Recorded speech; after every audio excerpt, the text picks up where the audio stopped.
1984. George Orwell's 1984 portrays a terrifying regime where the government controls not just actions but thoughts.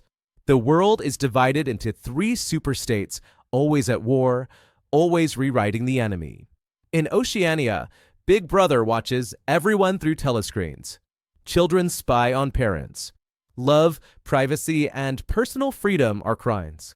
The state controls reality by manipulating history and language, erasing dissent with terrifying efficiency. You don't just live under surveillance, you breathe it. And in this world, obedience isn't demanded.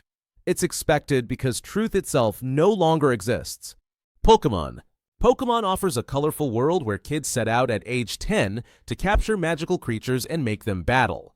It's charming, adventurous, and slightly alarming. Children roam unsupervised, fight criminal syndicates, and collect godlike beings that could tear reality apart. No school, no laws against child endangerment, and a deeply questionable moral system around animal combat. And yet, it works because Pokémon isn't about realism. It's about wonder, discovery, and the unspoken truth that sometimes the most absurd universes are the most beloved. Black Mirror. Each episode of Black Mirror offers a different dark vision of how technology could twist human life into something unrecognizable. From social rating systems that dictate your status to AI that mimics lost loved ones, the series explores how innovation can dehumanize us. These aren't far-fetched futures. They're warnings rooted in the apps and tools we already use. Virtual reality replaces real emotion. Memory implants replay your worst moments. And privacy? A quaint concept. Black Mirror shows us that the scariest future isn't a robot uprising. It's one where we willingly trade our humanity for convenience and smile doing it. Mad Max. In Mad Max, the world has collapsed into a burning desert wasteland where survival depends on speed, violence, and gasoline. Civilization has fractured into tribes built around cars, war, and water. Immortan Joe, a grotesque dictator, hoards water and commands an army of war boys who glorify death and chrome spray paint. Society is ruled by madness, where a vehicle is both weapon and lifeline. Max, a lone wanderer, is trapped between vengeance and survival. Here, humanity is reduced to horsepower and hierarchy. Mad Max isn't just post-apocalyptic, it's post-sanity, where the only law left is motion and stopping means death. Half-Life. In Half-Life, Earth has already lost the war. The Combine and Interdimensional Empire have seized the planet, drained its oceans, and shattered its ecosystems. Humans are crammed into authoritarian megacities like City 17, where every action is monitored and every future stolen. A reproductive suppression field prevents new generations from being born. Soldiers and scientists are turned into biomechanical tools. Even the air feels heavy under alien control. Resistance is small, desperate, and hunted.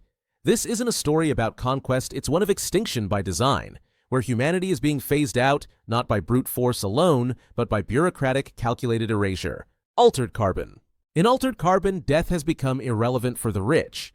Humanity has unlocked the ability to digitize consciousness into devices called stacks, which can be implanted into new bodies or sleeves. The ultra-wealthy live forever, jumping from one perfect form to another, becoming gods among mortals. But for the poor, existence becomes transactional.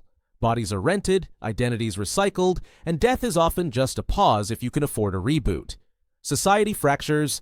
The immortal elite hover above while the masses struggle below. Morality bends when your flesh is no longer you. Love becomes complicated. Justice becomes corrupt. And if you die without backup, you're gone for good. In this shiny dystopia, human life has become data, and only those with wealth control the reboot button. Snowpiercer. Snowpiercer takes place on a frozen Earth, the result of a failed climate experiment. The last remnants of humanity live aboard a massive train that never stops moving. Inside, society is brutally divided by class. The elite dine in luxury at the front, while the poor rot in filth at the back. Food, freedom, and dignity are luxuries reserved for the privileged few. The train itself is a closed system of oppression, where rebellion is inevitable and costly. Every car is a new layer of truth, and each step forward is a reckoning with how far humanity will go to survive and what it's willing to leave behind. Brave New World. In Brave New World, society has been redesigned for maximum stability and zero discomfort. Babies are born from artificial wombs, preconditioned to love their roles whether as thinkers or manual workers. Love, family, and pain are seen as threats to order. To keep citizens compliant, they're fed a happiness drug called SOMA. It numbs dissatisfaction, so no one questions the system. People are happy, but only because they're programmed to be. Emotions are dulled, relationships are superficial, and individuality is erased before birth. There's no war, no poverty, but also no meaning. It's a world where perfection has crushed the soul, and where the most dangerous thing a person can do is feel something real. SOMA. SOMA is a psychological sci-fi horror that questions what it means to be human. After a comet wipes out surface life, the last people exist as brain scans inside an underwater facility. You awaken as Simon only to discover you're not the real Simon, you're a digital copy inside a robotic shell. Worse, your creators are long dead. Throughout the game, you confront unsettling questions. If your mind is copied, are you still you? If you feel pain, does it matter whether your body is metal or flesh? The lines between consciousness, identity, and machinery blur until the truth becomes unbearable. Each decision you make leads to an inevitable realization. No matter what body you're in, your existence may be just a shadow of the original. Stalker.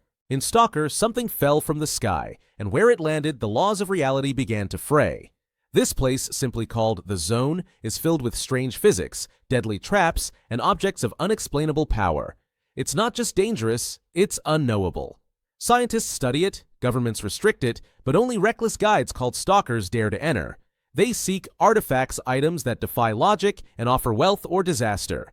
One step off the path and gravity might crush you, or time may loop forever.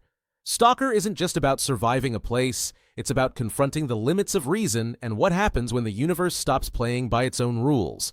Rossum's Universal Robots. Rossum's Universal Robots was written long before Skynet or HAL 9000, yet it pioneered the idea of machines rising against mankind. In this world, humans create artificial workers, biological androids called robots, to do all labor. But these robots begin to think, question, and eventually rebel. Not out of hatred, but logic. They see humanity as inefficient, emotional, and obsolete. What begins as convenience spirals into collapse. The lesson? Don't play God if you're not ready for your creations to ask why they should listen to you. Nier, Automata. In Nier, Automata, Earth is abandoned. Humanity exists only as a memory, supposedly surviving on the moon. Machines built by alien invaders now dominate the planet. In response, androids created by humans wage endless war in their name. But the deeper truth is murky. The aliens are gone. The human servers are silent. The machines begin developing emotions, art, even religion. The androids, especially 2B and 9S, start questioning everything. Their purpose, their makers, their feelings. What does it mean to fight for something that may no longer exist? When your enemy feels pain, are they still the enemy? Nier. Automata is less about war and more about what comes after it when only ghosts, programming, and memory remain. If any of these worlds blew your mind or creeped you out, drop a comment below. Don't forget to subscribe for more deep dives into fiction's wildest universes.